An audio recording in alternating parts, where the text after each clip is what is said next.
Today on the Trent Out Loud Podcast, MAGA is going to win this for me. My right-wing Republicans are going to win this for me, and I don't need anybody else. I don't need Senator Tim Scott. I don't need to get the black vote that way. He's going to get the black vote, the women vote, the minority vote, the white vote, and he is going to do it all his way. What up? It's your boy, Trent Out Loud, and I am back with another episode. All right, it's Tuesday morning. I hope y'all are feeling good. I had a good night's sleep. I'm a lot more energized than I was on Monday. For those of you who know, Mondays are, for those of you who know me well, y'all know that Mondays are always rough, but I love Tuesdays because we get a day to just relax and recuperate. All right, I got a good show set up for you guys today. I got 4 lead stories. They're all pretty much have to do with Donald Trump because he is just killing the headlines today. Hey, no pun intended. He just had an assassination attempt. All right. The 4, I told you guys I'm in rare form today, man. Let's go. When I get some sleep, I'm ready to go. Okay. 4 lead stories. 1, Donald Trump speaks about his assassination attempt. Second lead story, we're going to talk about the judge that dismissed the classified document Donald Trump case. Our third lead story, we're going to talk about Candace Owens and the reasons why she thinks the Trump assassination was staged. And 4, we're going to talk about Donald Trump's announcement for his VP pick. Then we're going to jump over into quick news. We're going to talk about Common. We're also going to talk a little bit about Drake and Kendrick. Then we're going to go to question of the day. I got 2 questions of the day today. And actually no sports news because there's basically nothing going on in sports highlights. All right. Y'all know what time it is. Turn your TVs, radio, your devices up. I'm about to start this show. Let's go. Donald Trump speaks on surviving assassination attempt. He says the doctors at the hospital said he's never seen anything like it. Usually you have to die to have an iconic picture. Okay, I need more context. I hope this article tells us a little bit more context. And before I even start talking about it, I haven't heard him say much. I mean, maybe I've kind of been out the loop. Like I said, I had a party on Saturday and I was kind of out the loop a little bit, but I haven't heard him do like an interview or speak actually on this. So I'm actually as interested as you guys are to find out some details about this. Anyways, Donald Trump is opening up about the shooting at his campaign rally over the weekend and says he is supposed to be dead. Donald Trump got candid with the New York Post. Okay, he spoke with the New York Post about narrowly missing a bullet that could have ended his life while en route to Milwaukee for the GOP National Convention.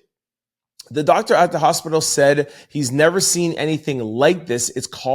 He called it a miracle. He said, "I'm not supposed to be here. I'm supposed to be dead." Donald continued, "I'm supposed to be dead." He also spoke on the viral photo of him with blood dripping from his face, with his fists in the air, shouting out "fight" as agents rushed him off stage. A lot of people say it's the most iconic photo they've ever seen, Donald Trump said. "They're right, and I didn't die. Usually you have to die to have an iconic picture." Okay, that's what it was. So the headline seemed really weird. The doctor and the picture have nothing to do with each other. All right, so there's a detail. He spoke with the New York Post. That's probably why there's nothing like viral on it, because it was probably a like an on the phone interview, and it was probably just a write-up. If anybody does have video of it, though, if it is, please send it to me at trentoutloud@cfqr600.com. I did try to search and I couldn't find it, but if anybody has it, please email it to me or send me a DM at trentoutloud. So listen, we're going to get into a story about this being staged and about this being fake. I'm going to save that for that part. I'm going to talk about this.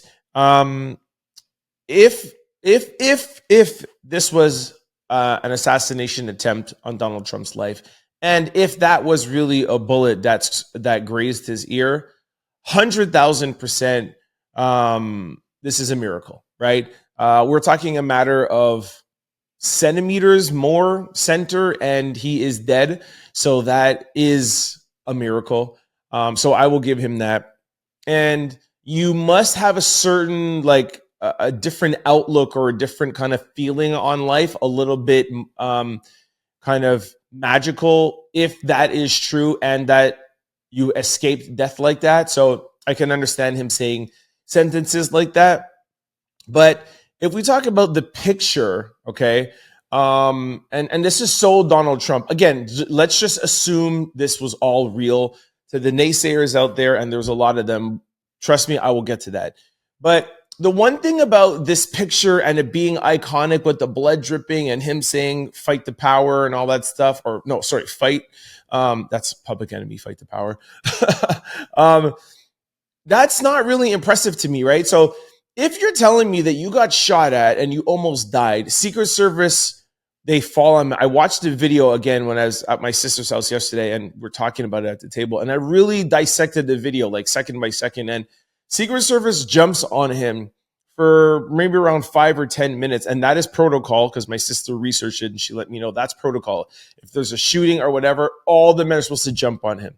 Then, or men and women, Secret Service. Then when they they answer back and they said the shooter is down or the shooter has been taken care of, right? Then they get him up, but they don't get him up and just leave him alone. They get him up and they need to walk him, so they have their hands and they're protecting him. In that moment, if you have just narrowly escaped death, you're telling me 10 seconds later, you're going to look at the crowd and be like, yeah, fight, with blood dripping in your ear while 20 Secret Service are trying to get you to the car, get you to safety. You're an idiot. That would just show to me that he's so egotistical and he's so about his bravado to act tough. Like, oh, yeah. Like, let me take that moment to think that in your mind, where at that point, you should be thinking about your safety. I mean, you have a wife, you have children, you have X, Y, and Z. This is not the time to be manly and be bravado, have your bravado, rule your instinct and say, hey, forget that there could be another threat out there. Forget that these other Secret Service agents are risking their life to save me. I'm going to take 1 second and do a photo op and be like, yeah, fight. I just think that's ridiculous. And that's the reason why a lot of people think that it's fake. But we will get to that. So anyways, Donald Trump has his picture. He has his his iconic moment. And, that's him. And he feels proud. So let me know what you guys think. Let me hear from this section, the people, what you guys think about the picture. Again, just assuming if this is a real thing that happened. Okay, let me know. Trent Out Loud at CFQR600.com. Comment below. Send me a DM at Trent Out Loud or Exclucity Media. All right, this brings us to our second lead story. All right, so Candace Owens got on her podcast and literally just went off on Donald Trump and Secret Service and said she didn't believe it. So let's talk about this part of the Donald Trump assassination and the people that think that it's staged. So you have Candace Owens, and for those of you who don't know, Candace Owens is literally like extreme right, okay? I think she was on, what was that site that she was on? I think it was called The Wire or whatever. That's all these like, Andrew Tate and Tucker Carlson, and she's extreme right wing, okay? But very important to note that she lost her job at The Wire and now she's on her own. And I talked about her a couple of months ago. I think it was like around March or April, and she was going on a bunch of podcasts on a bunch of like urban radios to do press on her new podcast. And I feel now like because the right kind of kicked her out, she's doing a little bit more center. Anyways, there's also Amanda Seales. There's a lot of notable influencers out there that are talking about this whole thing is being staged. Okay, so here's a little clip from Candace Owens' podcast. Because it's her podcast, I really can't play a lot. I'll play you a little clip and then I'll tell you the rest of what she said, and then I'll let you know what I think. You're telling me this guy was able to walk up with a rifle in his hand and scale a roof, and you don't think the Secret Service, they get there days before? Let me tell you how a security apparatus is supposed to run. Days before, they get in and they look at every possible angle in which somebody could hurt the president, okay? Okay, so her point of the story is that there was somebody that was able to scale a roof and go up there with a rifle, and it was impossible for the Secret Service to have not known that, because they get there days before and they scope out every single roof and every possibility. Okay, solid argument. I'm sure mistakes happen because they're humans, right? You could have missed that roof. The roof was 150 yards away. But again, just playing devil's advocate, like, it's possible that they could have missed a roof, right? This is not saying like, an inauguration or something the president, the former president, Donald Trump and Joe Biden, they're going to rallies every single day. They're moving around a lot. It's possible that they made this mistake, okay? But because we're in this second section now and we're talking about the stageness, I'm just going to, let the people that think this is stage have their way, but I'm just going to give you my opinion because I'm still not sure yet. I am still on the fence. I have not made up my mind to say that, but the roof being not, the Secret Service not looking at that roof, that's not enough of a concrete reason for me to be like, this has to be staged. It's impossible that the Secret Service agents missed a roof. That's impossible. Excuse me. I'm sorry. That's not impossible. Excuse me. That's not impossible for that to happen. The other thing she said is that the Secret Service agents get there days before, and she has been in a situation where her husband almost got shot on a stairs, and the Secret Service agents can never make a mistake. So that's not enough for me.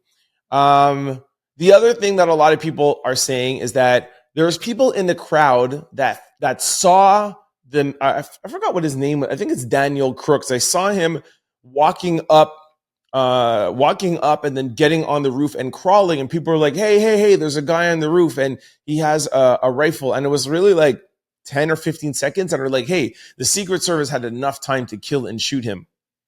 Again, just my opinion. That's not enough fact. If you're telling me this guy was sitting there for an hour with a rifle aimed at Donald Trump, or not even say like an hour, but I just feel like the 10 seconds that somebody in the crowd, you know how many times people go in the crowd, this might happen or whatever. I don't know if that's enough to shoot and kill somebody. And I wish I had more facts for you, for the people that think that this is staged. But the only facts that the people are giving is, Donald Trump loves the attention. Donald Trump is doing this to get more votes. Donald Trump is doing this to make the Democrats look bad. There was the kid was on the roof for 10 seconds and nobody shot him. The Secret Service agents, it's impossible that they could miss a roof because they're, so amazing that they can't miss a roof in the area and not have it locked down for this to have happened. That's not reason enough for me. And I still would like to know, nobody knows this, the report hasn't come out. Was it a bullet that grazed Donald Trump's head, or was it a piece of glass? And like I said, I think of all of those 5 things that I listed to you, those things will help determine, and I think that will make things a little bit more concrete. And if it was a bullet that grazed and hit his ears, I would lean more on the side of it not being staged. You're not going to hire somebody and stage an assassination attempt and be like, yeah, just graze my ear and make it bleed. You're not going to take that risk. But if it's like, hey, I want an assassination attempt, and because they say it was the glass from the teleprompter that flew and cut him in his ear. So if that's the case and it was glass, then I more believe it. So anyways, I will 100% keep following up on this because I'm very interested to know if, when you look on CNN and like the media stations, like on cable, they don't talk about it being fake. But then when you jump online and you go on social media, it's, oh my gosh, it's totally fake. It's totally staged. But what I don't like about the stage argument is that there is no proof other than the fact that Donald Trump is crazy and he would do anything, and he'll do anything to get attention. My last thing about the assassination attempt, why it helps put me on the side of not thinking it was staged, is that Donald Trump had all the momentum going his way. Every single newscast was talking about Joe Biden not having cognitive having cognitive disorders issues and not taking a test and not speaking. If you from the debate and the Democrats were saying, oh my gosh, Joe Biden is totally fine, he just had one night. Every single interview he's had since then, he's messed up on some sort of level, just like the debate. You even had me, the one who was on his side after the debate, saying, yo, let's see, man, that could have been a bad night. It could have been that he was this, or it could have been that, yes, he's maybe getting a little old. But he's gotten to the point now where, like, I don't understand how he can even finish out his term. Like, he cannot keep track of his mind on a sentence. And that in the newscast alone would continue to push Donald Trump higher up in the polls. You had the people in the Democratic Party that was asking to step down. What more attention does Donald Trump need than Joe Biden having cognitive disorders? Like, why would you hey, let's take all the news off of that. Let's have everybody stop talking about that and talk about me having an assassination attempt. They want to do things to take away the Democratic votes to turn them Republican.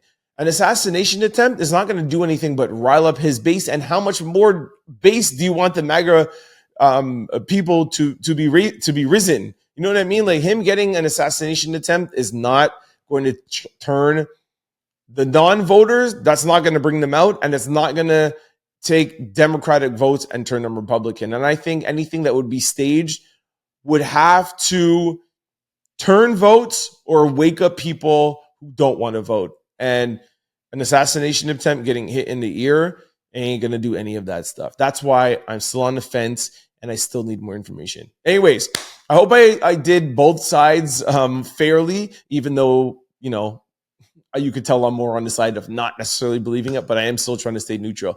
Please let me know what you guys think. Let me know. You think I'm crazy? You think it was staged? Do you think the things that I think that are vague are more facts? Please comment below. I need to know. I need to have this discussion. I've literally been having it since it's happened. So I want to know from you guys that watch the Trent Out Loud podcast. I want to know what you think. So comment below, send me DMs, or send me an email at trentoutloud@cfqr600.com. All right, in more Donald Trump news, our third lead story, judge dismisses classified document case against Donald Trump. All right, it looks like Donald Trump is off the hook for now regarding the classified document case he was facing. According to CNN on Monday, District Judge Cannon dismissed the case, stating that the appointment of special counsel Jack Smith violated the Constitution. Judge Cannon wrote, "In the end, it seems the executive growing comfort in appointing regulatory special counsel in the more recent era has followed an ad hoc pattern with little judicial scrutiny." I don't even know what I just read, but okay. Hopefully they'll explain that. That was some court jargon. The dismissal of the case comes on the first day of the Republican National Convention, and also after what has been called as a failed attempt on Donald Trump's life. Trump reacted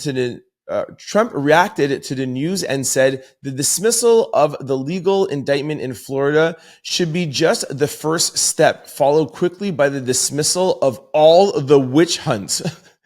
Last year, Jack Smith charged Trump with removing classified documents from the White House and trying to stop the government's attempt to retrieve them. So that's really funny that Donald Trump is like, yeah, this was thrown out. You should throw out everything against me. Anyways, Donald Trump put this on his Truth Social. He said, "As we move forward in uniting our nation after the horrific events on Saturday, this dismissal of this lawful indictment in Florida should just be the first steps, followed by a quick dismissal of all witch hunts." In January, the January 6th host in Washington, the Manhattan DA zombie case, and the New York AG scam, fake claims about a woman I've never met decades ago, okay, blah, blah, blah, and the Georgia perfect phone call charge. The Democratic justice system coordinates all these political attacks, which are an election interference conspiracy against Joe Biden's political opponent, me. Let us come together and end all weaponizations of the justice system and make America great again. Yo, man, I ain't taking sides, but Donald Trump is hilarious to me. All right, so that is it. He is off the hook for one case. It is dismissed. So taking those documents and keeping it at his house are completely out of there. Listen, I think of all the 4 charges in total 92 charges, I think, but this case itself really wasn't all that, not that it was strong, but I don't think it was really important to the American people. I think more the hush money trial, him being sentenced for that and being found guilty for that. What's the other one there? Oh yeah, the Georgia interference. I think that's more serious. I mean, him taking classified documentation. I'm not saying it's nothing. All I'm just saying is that I think of the 3 other cases, those things are more severe. The other one was the January 6th. So we shall see what happens. But with Trump, having this much power now over the Supreme Court, him having all this momentum, we'll see if he becomes president, if he could get all the rest of the charges dismissed. Well, the other 2 cases dismissed and the one that he just got charged for, the hush money trial, if he can get that one on appeal. So we'll follow it up and see what happens. All right, in our 4th and final lead story, Donald Trump announces Ohio Senator J.D. Vance as his pick for vice president. As yesterday started the Republican National Convention, Donald Trump has officially announced Ohio Senator J.D. Vance as his running mate. While listing Vance's credentials, Trump said Vance will be strongly focused on the people he fought so brilliantly for, the American workers and the farmers in Pennsylvania, Michigan, Wisconsin, Ohio, Minnesota, and far beyond. Vance, who grew up in both Kentucky and Ohio, has been publicly open about his background through his 2016 memoir, Hillbilly Elegy, which was later turned into a Netflix film in 2020. So I did see this on CNN yesterday. And he's a hillbilly guy, very middle America. That's how he looks. He has a little bit of progression in him. He is married to an Indian woman, so that was nice to see. And I don't know too much really about him. I don't think anybody really knows so much about him. What I can gather and what I thought was very interesting is that they were saying on CNN that most time a president, when he or she picks a running mate, they pick somebody that complements them. So, for example, if the president doesn't have, let's say, strong alliances with, foreign aid, right? Or, NATO or things that they'll pick somebody who has more foreign policy experience, right? Or for example, if you have a lot of, like Barack Obama, you have a lot of black following, you're gonna get a lot of black votes. You'll pick Joe Biden where he has, so you'll try to pick up where they left off, right? Or back in the day, John McCain, he didn't have a strong female following, so he picked Sarah Palin to balance yourself out, right? So you normally pick up a VP that has things that you don't have, and you come together, you make a perfect marriage. This guy, J.D. Vance, is basically just a Donald Trump clone. That's what Joe Biden is calling him. So he literally just stands for everything that MAGA stands for. And I kind of don't know how much of a great move that is. And they were saying that basically Trump believes so much in himself that he wants to pick somebody just like him so that his whole base just comes out. Like, he's not even trying to go outside of his regular playing field. He's like, MAGA is going to win this for me. My right wing Republicans are going to win this for me. And I don't need anybody else. I don't need Senator Tim Scott. I don't need to get the black vote that way. He's going to get the black vote, the women vote, the minority vote, the white vote, and he is going to do it all his way.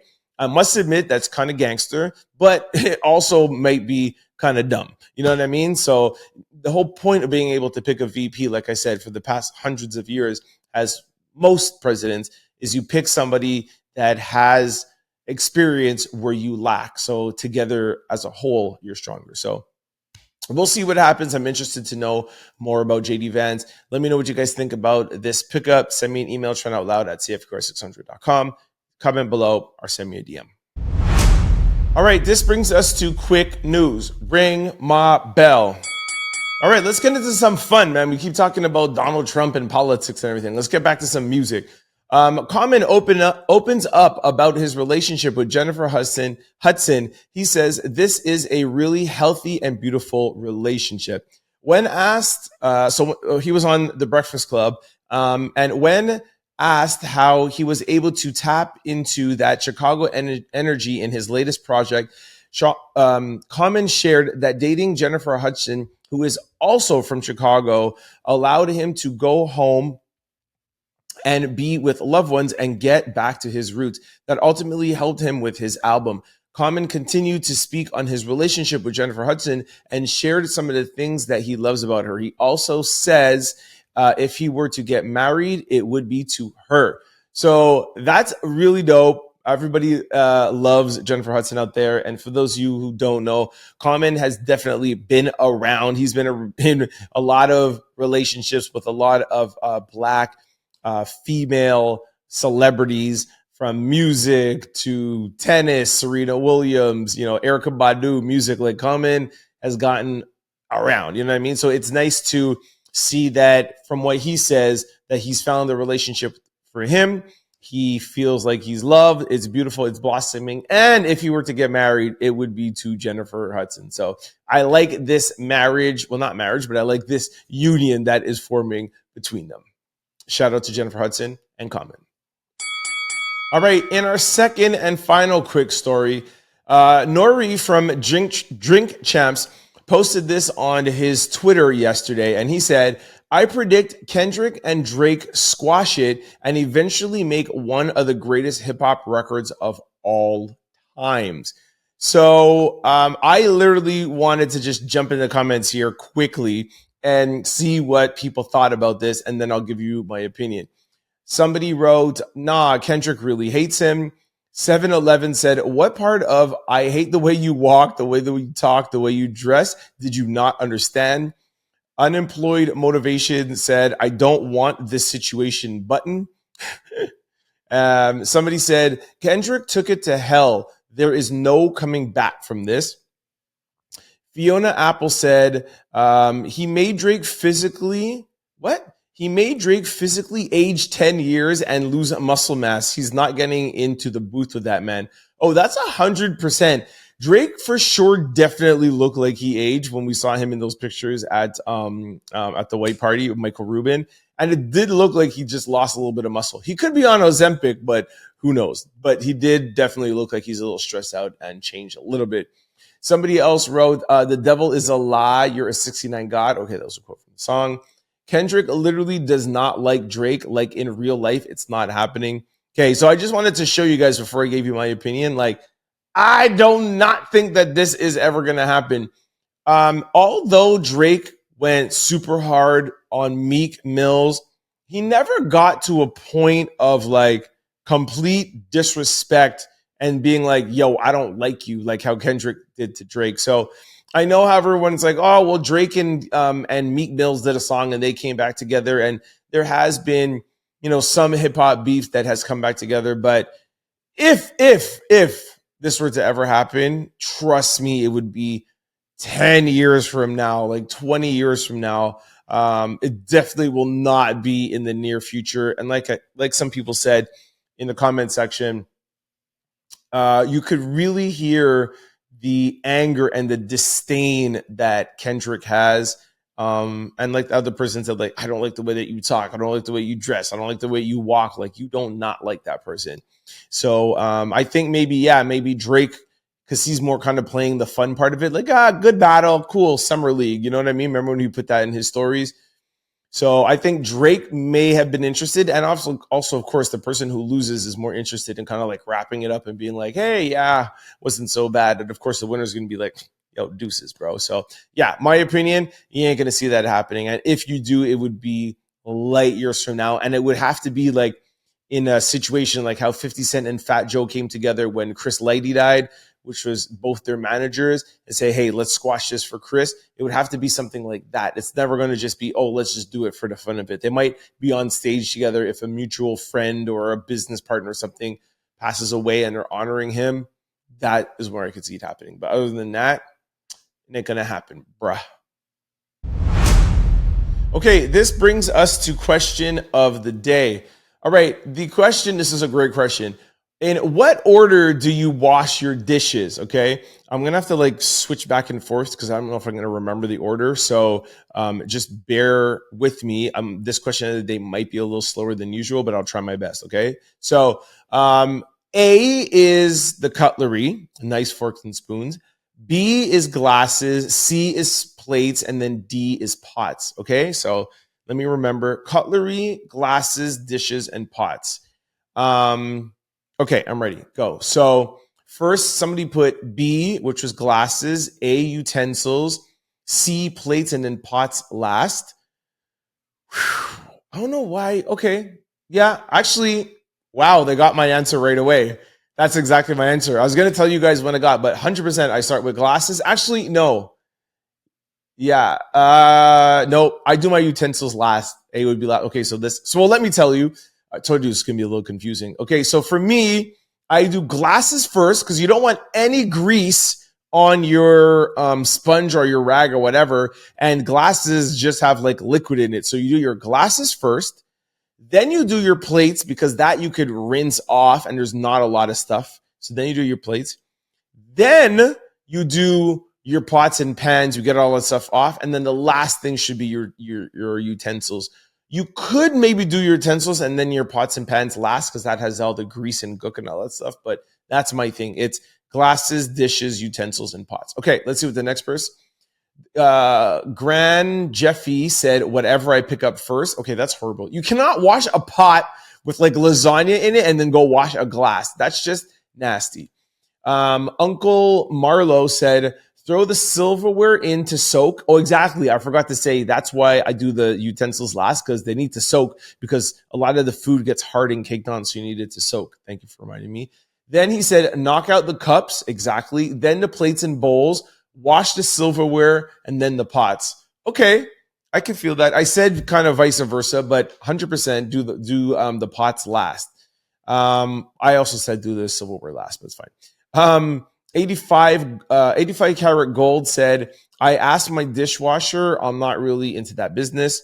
All right, another person said B, which is glasses, C, plates, then the cutlery, then the pots. Okay, I could get with that.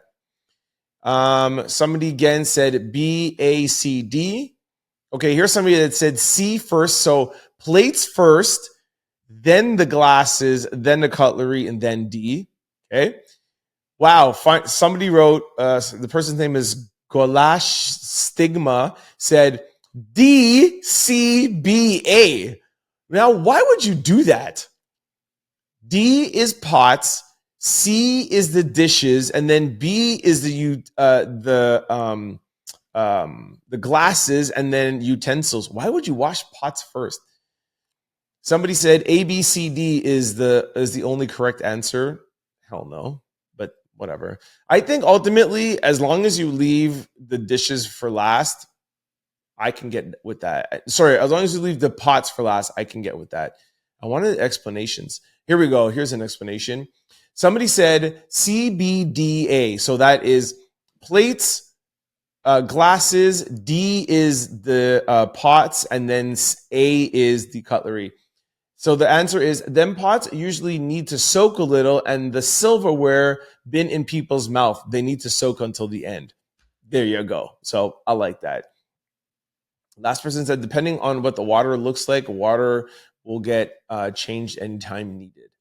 Anyways, hold on. What's this last one? While the utensils are soaking. Yeah, exactly.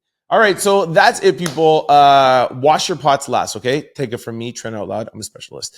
Let me know what you think. Let me know your order. I think this is a fun one. I definitely want to know what you guys think of it. Send me an email, trentoutloud@cfqr600.com. Comment below. Send me hey, whoa, this is the end. We have no sports news. All right, yeah, so send me a DM. That's it. The show is over. I actually said that I was going to do 2 questions of the day. That's why I didn't realize the show was over. But we are going to end the show here and not do the second question of the day because we are running out of time. And like I said, no sports news. So thanks for kicking it with me today. I had a good day. Had a good show. It was fun. Before I go, why do I always say before I go like that? It's so weird. Before I go, I got to remind you all the ways that you can listen to the show. Just want to remind you, if you're used to listening to the Trent Out Loud podcast on podcast platforms or watching us on YouTube, please try to check us out from 11 to 12 on CFQR600.com or 600 AM radio if you're in the Montreal area. We play the Trent Out Loud podcast from 11 to 12. We mix it in with 90s and 2000s hip hop and R&B. It's a great way to listen to your news and also get some good music in the middle of your day. Vice versa, if you're used to listening to the Trent Out Loud podcast on CFQR 600 and you can't always catch us because it's not on demand, it plays from 11 to 12. That's just how it is. And you're busy, you never have to miss a show. You can just go to YouTube or podcast platforms, type in Trent Out Loud. The show will pop up. Just make sure that to hit the follow and subscribe button so that you can be notified every time we upload a new show so you never have to miss anything. And also, if you like watching your podcast on video, Spotify now has video and it's a better viewing experience than YouTube because you can close the app and do a bunch of stuff and you don't lose your audio if you don't want to continue watching and you're doing something else. So those are all the ways that you can keep up with me and the team at Trent Out Loud. Also, don't forget, you can also follow me on social media, as you know, at Trent Out Loud, and also the media branch, also Exclucity Media. Please come join us tomorrow. We'll follow up with some more Donald Trump stuff, and maybe we'll get back into a little bit of normal entertainment news and not have to talk about 4 lead stories about Donald Trump. So please make sure you check me out tomorrow. Hump Day, you know that's one of my favorite days of the week. Thanks for kicking it with me. I'll see y'all tomorrow, man. Peace. Don't forget to like, comment, and subscribe. It's your boy, Trent Out Loud. Peace.